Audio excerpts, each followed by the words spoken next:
In this video, we're going to talk about cellular respiration. Cellular respiration basically means that there is a production of energy happening in your body through the process of respiration. So ATP production is happening, which means, energy, currency is being made, which is utilized for the body and also for various processes, such as muscle contraction, nerve impulse propagation, and also the precursor for biosynthesis of other molecules in a cell. Now, you may be familiar with this particular equation. Glucose plus 6 CO2 plus 6, it gives out 6 CO2 plus 6 H2O plus energy, which is 38 ATP. And this is the respiration equation, which we have been learning for time immemorial. Now, let's actually break down this equation. How does this equation come? For that, let's take an example. Suppose you eat a burger, and the burger has carbs, then it has fats, it also has some proteins. These carbs are further broken down into glucose with the help of certain enzymes, and these proteins are broken down into amino acids, and these fats are broken down into fatty acids and glycerol. We'll first emphasize on glucose, and then we'll talk about how amino acids and fatty acids are also related in the cellular respiration cycle. The first process is glycolysis. Glycolysis is a Greek word which means sugar splitting. It is also called as the EMP pathway. Glycolysis has two steps. First is the preparatory step, and the next one is the payoff.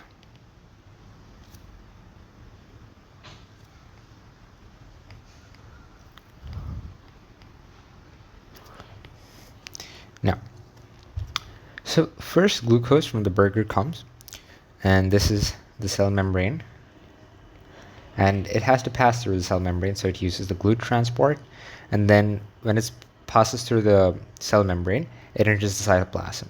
The glycolysis pathway occurs in the cytoplasm, so glucose immediately becomes into glucose 6-phosphate with the help of hexokinase, and then again, with the help of phosphohexoisomerase, it becomes fructose 6-phosphate, and then you'll have utilization of an ATP. So you have the inorganic phosphate being attached, and hence it becomes fructose 1,6-bisphosphate.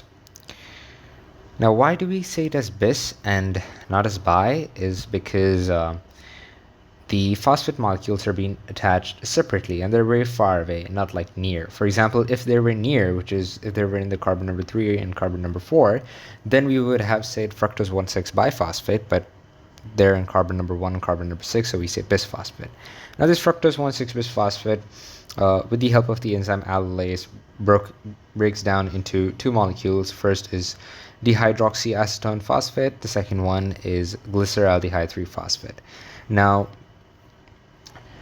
dihydroxyacetone phosphate is of not that much use, so what do is we, with the help of an enzyme triose phosphate isomerase, convert it into glyceraldehyde 3-phosphate.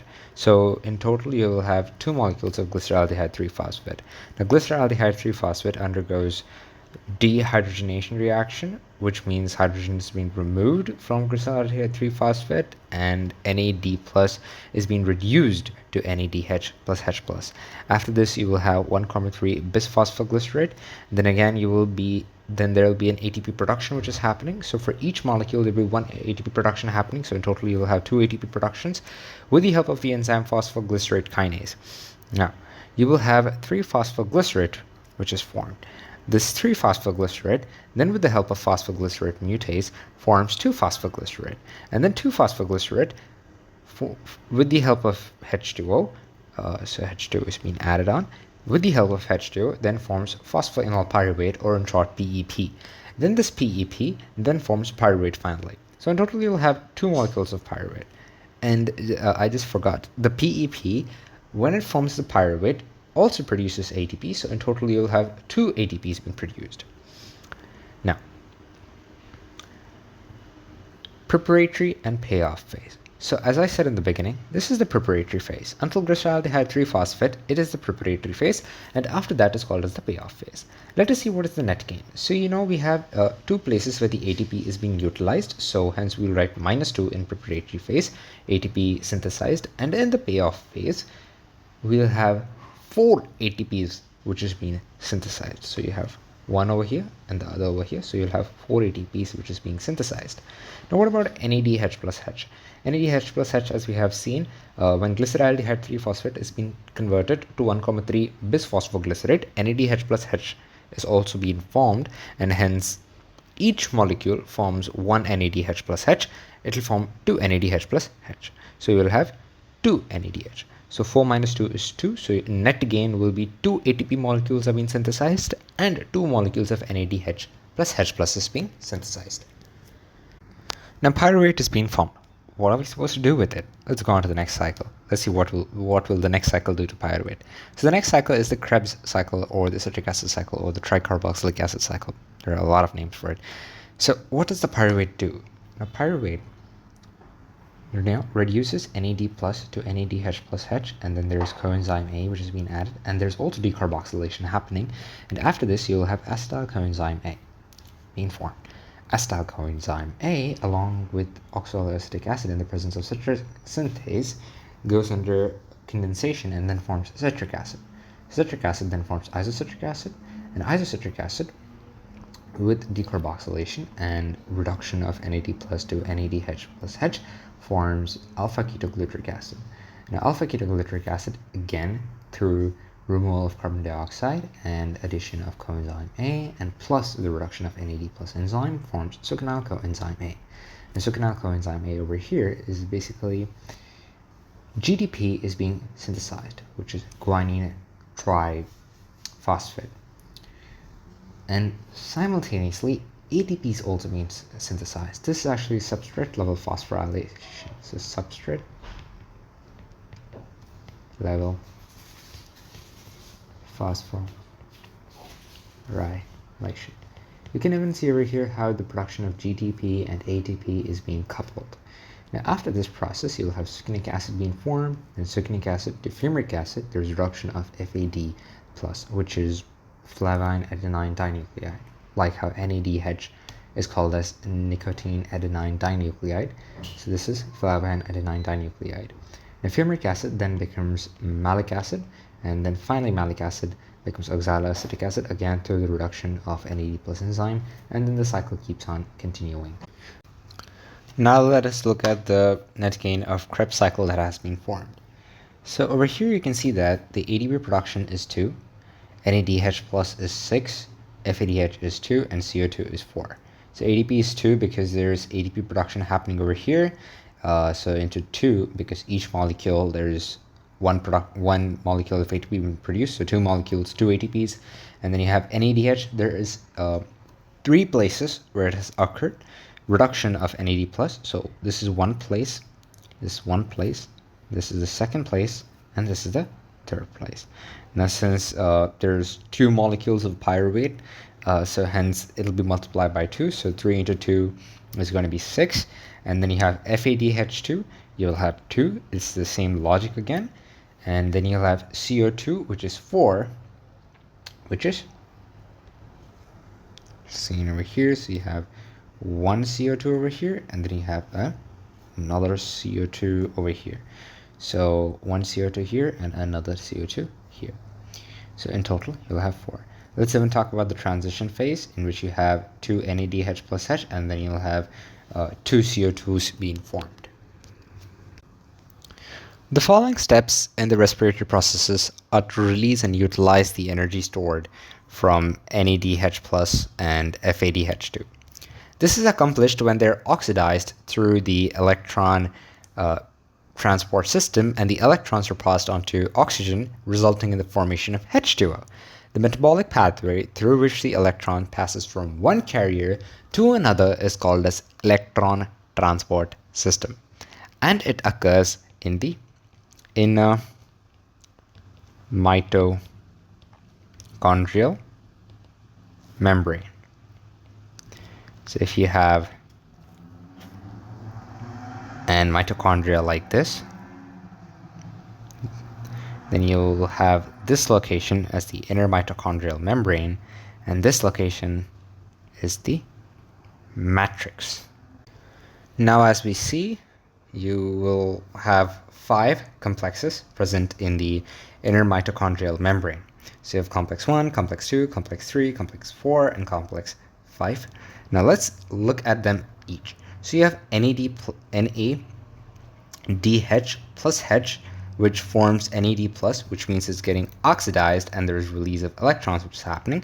You can see how the pathway of electrons are going inside through NADH dehydrogenase, which is the first complex, and then it will pass on to this ubiquinone. So it is called as ubiquinone. And then the electron will pass on to another molecule, which is ubiquinone only, but because of the electron passing on to it and it undergoes reduction, this is called as ubiquinol. And then electron keeps on passing through each complex. So first is complex 1, then complex 3, which is also called as the cytochrome BC1, and after that it comes out to cytochrome C, which is present outside the inner mitochondrial membrane. This is a very important point to remember. And then again, electrons are even passed on to complex number 3 via the complex 2, which is succinate dehydrogenase. And then after that, all of this results to the passage of electrons to the last one, which is complex number 4, which is cytochrome C oxidase. Over here, the electrons are being accepted by the oxygen to form the H2O molecule, which we call as the byproduct, as you can see in the main equation of respiration. After this, they're all H plus being thrown out in the inner membrane space. And all this H plus accumulation will go finally to the complex number 5. And after the complex number 5, there will be a production of ATP molecule happening. So 4 H plus will lead to the production of 1 ATP molecule. The number of ATP molecules synthesized depends on the nature of electron donor. So for example, NADH plus H will produce 3 ATP molecules, and FADH2 will produce 2 ATP molecules. Now, let us see the last. Let's make a respiratory balance sheet. So let's start from the first, glycolysis. We saw in glycolysis that there is production of 2 ATPs, and there is production of 2 NADH plus H plus. So since one NADH molecule produces 3 ATP, so you multiply it by 3, which equals to 6 ATPs produced from it.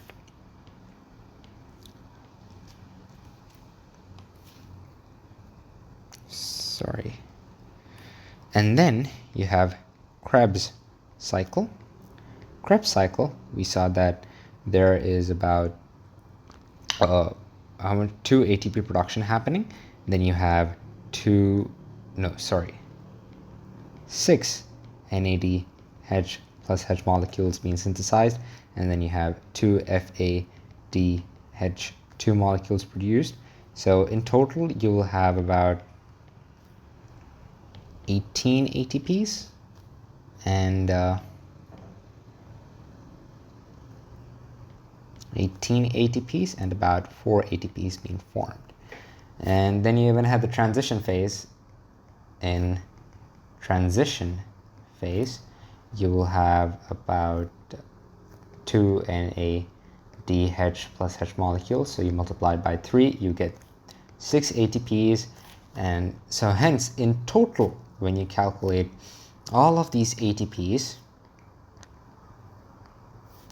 you will finally get 38 ATP molecule. And this matches exactly with the number of ATPs produced in respiration cycle. Now, earlier in the video, we had talked about proteins and fats and how do these enter the cellular respiration cycle. Over here, the fats enter in the acetylcholine A part, basically in the transition phase, and the proteins, which break down into amino acids, enter in the pyruvic acid phase. And finally, the same process happens again, and there is ATP production happening in the body. Okay, after this, let's actually compare all these results with our general respiration equation. So you had one molecule of glucose, that's one molecule of glucose that we used. You had 6 CO2s being utilized, that also we saw in the ETC cycle. And then we had 6 CO2 being produced. So you had about 2 CO2 produced over here in the transition phase and 4 CO2 produced in the Krebs cycle. So in total, you will have 6 CO2 being produced, and then you had 6 H2Os which is being formed because you had 6 CO2s which is being utilized. So you'll have 6 CO2s being formed and 38 ATPs we have found through the balance sheet. So this is the entire cellular respiration cycle. Thanks for watching and subscribe to the channel.